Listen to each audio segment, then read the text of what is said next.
Everyone was sending me messages, even on Instagram, to cover this film that released on Netflix this weekend, and I quickly realized why. It's not because it's just a romantic film and we all love the break from the clutter of action films, but because the last 30 minutes of this film is probably the most contentious, that opens room for great debate and for this comment section to become absolutely wild. Let's dive deep.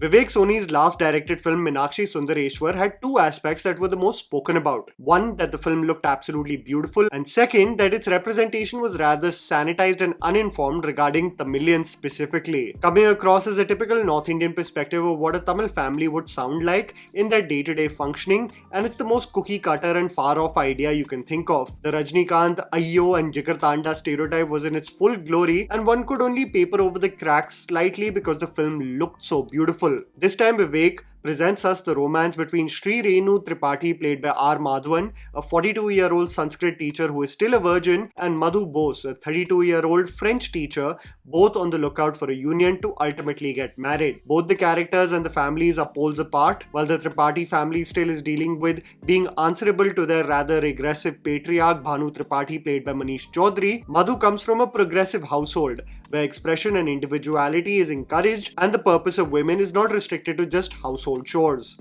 How do the two opposites get attracted to one another? How do the families assimilate with each other? And more importantly, what are the points of conflict the film explores? These are the basic beats of the storytelling in Aap Jaisa Koi. I have to, in the conclusion of this video, have a slight rant with all of you of what this film explored. It's one of the main reasons why I delayed the video just slightly so that you can have time to watch it and I can integrate a full-fledged analysis with spoilers. So without further ado, here's me telling you the good and bad aspects of the film so that you guys can ultimately decide whether to watch it on Netflix or not. Can too pretty be also a problem? This is something that I momentarily thought was nitpicking, but I couldn't help but be distracted on how perfectly crafted some of the frames were.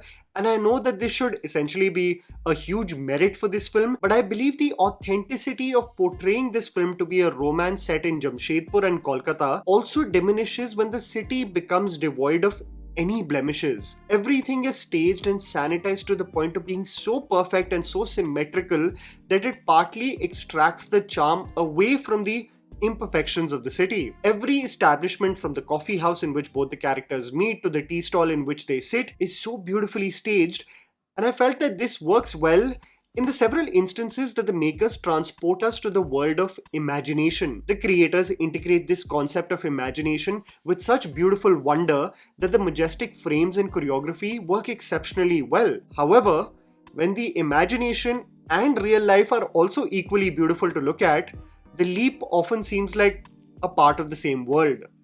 You understand what I'm trying to say? Imagine if Tumi Dekho Na from Kabhi Alvida Na Kehna was the aesthetic of the entire film. Or this was also the case for Tere Bina from Guru 2. The wonder and dream-like leap almost diminishes in Aap Jaisa Koi because reality captured by cinematographer Debajit Ray is equally beautiful. A subscriber sent me a message saying that watching this film felt like walking through an art gallery, and I could not agree more. Production design and beautiful music. Speaking of which, credit needs to be given to production designer Ritika Kapoor, art director Abdul Hamid, and set decorator Divya Subhash Ostwal, because I was just marveling at every point where the filmmaker decided to transport us to a dream sequence. This is beautifully enhanced by one of the best music albums of the year, composed by Justin Prabhakaran and Rochak Kohli. I kid you not when I say this.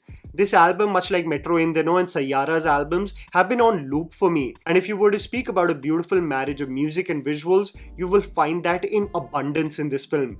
I forgot how much I miss Mohit Chauhan's voice as I heard Jab Tu Sajan, meticulously represented through the impact that a simple conversation has on a person. The impact of love and how one starts to find joy and romance even in the mundane. Beautifully showcased through the background dancers that seem to give company to Sri Renu. Mila Tujhe for me encompassed why this union works and how the leap to the world of black and white is not just synonymous with an homage to vintage cinema, but a simpler time. There is this operatic score that even accompanies Fatima as she enters the coffee shop for her first date with Srinu, and it so brilliantly captures the overwhelming feelings he is going through and how flawless she looks in the scene. If I have permission to digress momentarily, Fatima has not looked more beautiful in any film. Borrowed tropes and stereotypes. I remember watching Rocky Aur Rani Ki Prem Kahani and believing that the portrayal of Bengalis in the film is rather on the nose, but my god, do the makers of this film double down on the same tropes.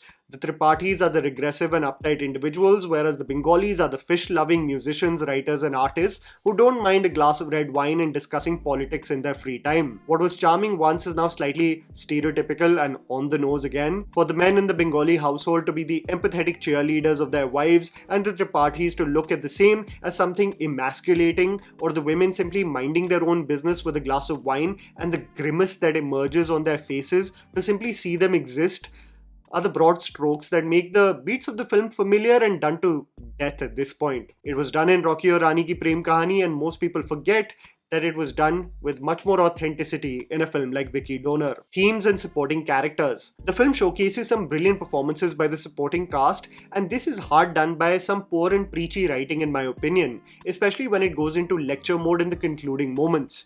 However, I must say that I cannot fault the actors at all. Manish Chaudhary as the staunch patriarch is brilliant, a stern and arrogant man who has never been questioned for his decisions or outlook on life. Aisha Raza, who bears the brunt of such heartlessness, is equally effective. Shriyam Bhagnani, playing the role of their daughter, has an effortless quality that commands your attention, especially in the silences where she has to reluctantly accept her fate. There is this aching sadness in her eyes. It's the heartbreaking dichotomy between the hopefulness and the defeat that immediately follows when hoping for a different outcome from her father. The movie effectively doubles down on the absolutely wild thought that women also have desires. I know, crazy, right? The judgment that comes with partners, especially towards women, having history from a dating and encounter perspective, and more importantly, how the foundation of any relationship can only be of equality. However, one subplot irked me the wrong way, and that I'll come to in the conclusion. Defending the critique on the age gap. I want to straight off the bat defend the lead pair in this film because I think they work perfectly well together. People are bashing this film, having a problem with R. Madhavan, a 55-year-old man playing a 42-year-old fictional character. By the way, he does it very convincingly so and still looks handsome. But these same people who are bashing Madhavan for looking old will never criticize the biggest stars of this country across industries who are touching 60 and 70 and still trying to play the 35-year-old desirable lead. At least the portrayal of R. Madhavan is a man past his prime, of a man slightly pot-bellied and shy and aware of his age, versus sporting a six-pack expecting everyone to drool over him. The movie establishes on how tough the matrimonial websites have been for the Sanskrit teacher, and he is equally surprised when he gets attention from someone as attractive as Fatima. I found it so hilarious that Srinu sits with his friend to discuss theories on how they may be getting scammed. It's so typical of the thought process you go through when you land someone out of your league. Many people were saying that they don't buy Fatima falling for Maddie in this film, but I was fully invested in their organic progression from admiration to love. While Madhavan plays a mumbling and shy virgin really well, he has a charm that still resonates for you as a viewer. Fatima, the more confident one, is smitten, not because of any pity, but the attraction stems from their differences. I actually feel both the actors did full justice to their parts. My heart went out to Srinu, especially when he breaks down with his friend, communicating on how he is head over heels for Madhu, brilliantly acted by R. Madhavan, making Aap Jaisa Koi a genuinely heartfelt and interesting romantic tale. Of course, not devoid of its own bumps in its storytelling. However, there are three aspects that I want to speak about at length, and these will be spoilers, so if you have seen the film, stick around. If you haven't and don't want it ruined, I would urge you to click away now, revisit this video when you have seen the movie to give your thoughts in the comments below. So spoilers, start now. So the three things. 1. Everyone has a problem with this dialogue कि आजकल तो 16-17 साल में people lose their virginity. Those who haven't had experiences may be found in a museum, essentially insinuating on how rare it is. This is something that irked a lot of people because they are like, how can you assume that people at such an age are having... And I have to break it down for many people who live in this delusion. If it is not your truth and what you see around you, it doesn't mean it doesn't exist. This is the same argument I was having with people who saw Class on Netflix. The comments immediately were like, ये कैसा school है, ये school के बच्चे गाड़ी चला रहे हैं, दारू पी रहे हैं, ऐसे थोड़ना होता है. And then I just had to say that you have to literally step inside any school in Delhi or Mumbai or the most popular club in the same cities and you will find these same kids. Similarly, the case may be true of kids in high school being active.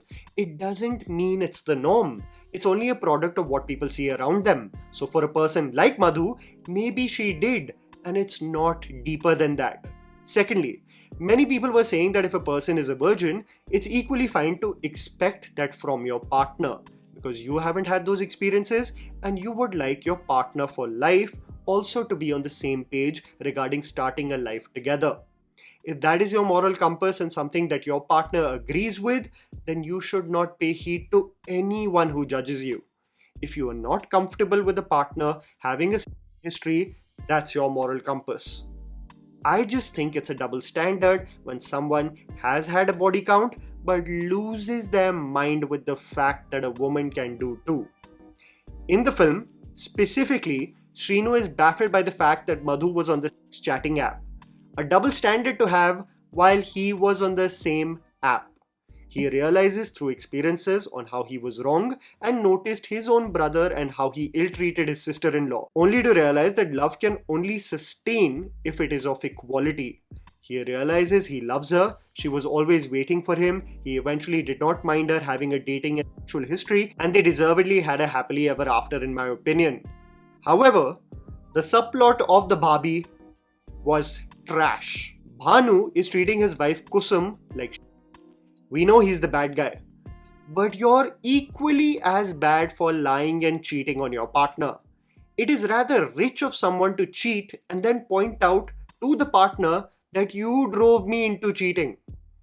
If Kusum said the same thing to Bhanu on how she was never treated equally, was mistreated and insulted, left the toxic marriage and made the courageous decision to file for divorce, it would have been what the audience would have even rooted for. This movie, however, weirdly made me feel like Kusum was not entitled to lecture anyone while going behind her husband's back, despite the husband being a vile and disgusting partner.